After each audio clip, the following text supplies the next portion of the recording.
Hi, this is Adam, a small town machine shop, and today we're going to look at this Vevor 5-inch dividing head.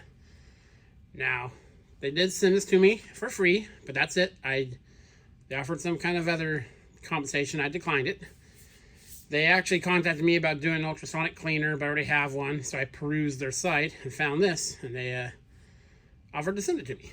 So, very timely, as we have all these gears to fix. And I was going to make my own dividing head. I still will, to show you guys how I'm going to do it. But this will obviously speed up the process. So I didn't bother with the unboxing part because it's just taken out of box. So what you get is the dividing head itself, tailstock. You get the 3 plates. You get reversing jaws, which I was surprised it came with those. So that's cool. This is the thing that goes in the dead center. You get dead center, thread protector. These are what go underneath the headstock and tailstock to align it with the T-slots in your machine. And they give you a safety key. So, excuse me. Now everything is very well oiled. So, that's always good to see. Take a look at the tailstock first. It's pretty well machined. You can see the bottom is fly cut probably. It's nice and flat. Really sharp. The edges of all the machined surfaces are good. They're not razor sharp. It's got some nice weight to it. Adjusts nicely. Yeah. Nothing, no complaints there. And they're sitting on the bags because I don't like the surfaces to be on the dirty counter. Now the dividing head itself is I think it weighs about 55 pounds. You do have to put the handle in here. Let me zoom you in on it a bit here. Turns nice and smooth. Backlash is almost undetectable, and there is a way to adjust backlash out of it if it develops it, so that's another good thing. Came with 3-jaw chuck. I think this is the standard 5-inch 3-jaw chuck that they also sell.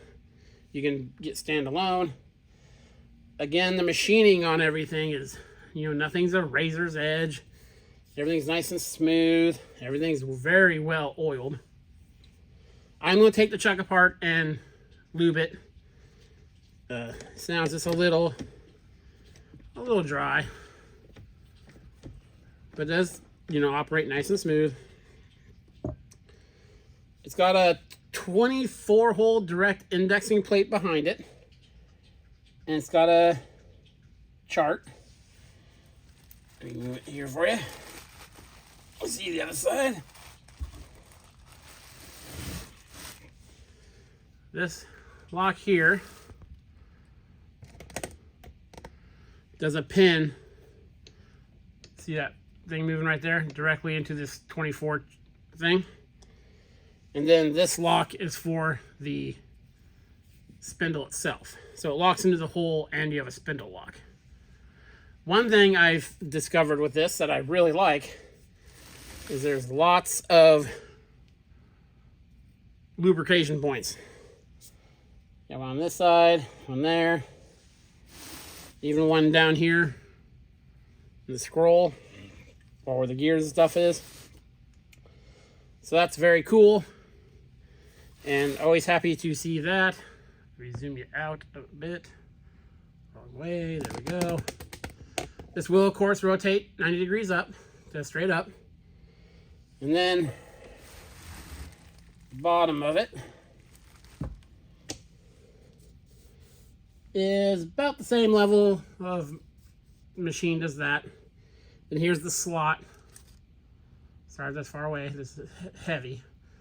But this is where these go. So it fits in the slot of your table.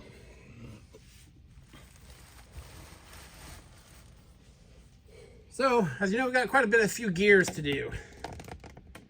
And this will obviously facilitate that easier than the crude ways I was going to do it. The dead center's nice. Thread protector is, does what it should.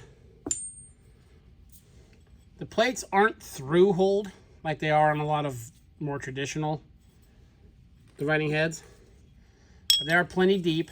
The pin on the thing engages all the way. Here we have 15 through 20. Here we have 21 through 33. And there's a finer one on the machine right now.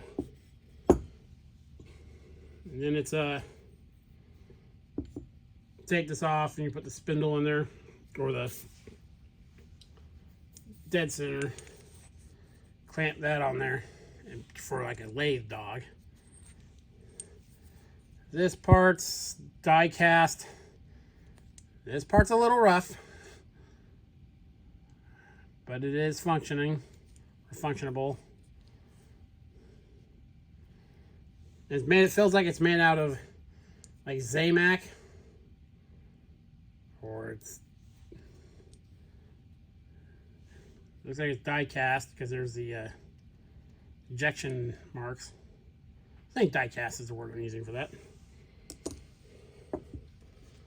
And the manual is actually really good. Tells you about it, gives you all the specs. There's also a bunch of stuff in here because you can link this up, power it off a machine to cut spiral gears and stuff like that, the quadrants or whatever it is. So yeah, the book was actually quite good. Lots of parts diagrams in there. Yeah, this stuff moves real good. Everything moves nice and smooth. I'm actually very impressed with the quality of this. I've got some stuff before from sites where, every machine surface was just like a razor blade. But this is actually nice and solid. I did put this on the mill, not with the slots in it.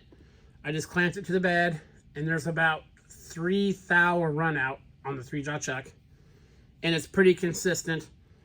What I do when I check stuff like that is I put a hardened dowel pin in there, and then I check it, and then I loosen the jaws and rotate it a little bit and clamp on it again, or further back and forward.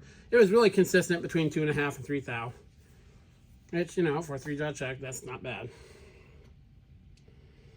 So, very shortly here, next couple weeks, we will start using this guy to cut all the gears, and then we'll really get a feel for the whole setup here. But initial view of it is pretty nice. Some nice machining on there. There's nothing wrong with that piece whatsoever. Now this is it's a shade under $300. They did give me a code I'll put down below where you can save some money on it, and there'll be a link to it down below as well. Again, I got this for free, but I'm not getting anything else from this, so. But as it stands right now, I'm very, very pleased with it. It's a lot more, I guess the term I would use is robust and finished than I was expecting it to be. So that's obviously a very positive thing. So, this is Adam from Small Town Machine Shop. Please comment, like, and subscribe, and thanks for watching.